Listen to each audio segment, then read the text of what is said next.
तो मैथ्स के अंदर एक नंबर्स होते हैं जिनको हम लोग बोलते हैं ऑर्डिनल नंबर्स। और अभी ये जो नंबर लिखे हुए 1 2 3 4 5 और 6, ये आपके पास ऑर्डिनल नंबर नहीं है। ये ऑर्डिनल नंबर नहीं है तो फिर कौन से नंबर होते हैं जिनको हम लोग ऑर्डिनल नंबर बोलते हैं?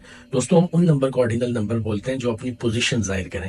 जैसे फॉर एग्जांपल 1 ऑर्डिनल नंबर नहीं है, लेकिन अगर मैं इस 1 को फर्स्ट बना दूं तो ये अब ऑर्डिनल नंबर है। और इस 2 को अगर मैं सेकंड बना दूं, इस 3 को अगर मैं थर्ड बना दूं, और इसको 4 को अगर मैं फोर्थ बना दूं, 5 को फिफ्थ बना दूं और 6 को सिक्स्थ बना दूं, तो पहले ये जो नंबर थे ब्लू से लिखे में, ये सिर्फ नॉर्मल नंबर्स थे।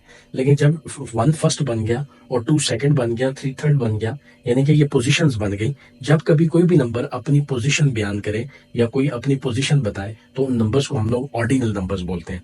अब आप मुझे ये बताइएगा कि ये जो नंबर है 10th, अगर तो ये ऑर्डिनल नंबर है तो आपने यस लिखना है, और अगर ये ऑर्डिनल नंबर नहीं है तो आपने कमेंट में नो लिखना है। कि आंसर का इंतजार नीचे कमेंट में रहेगा।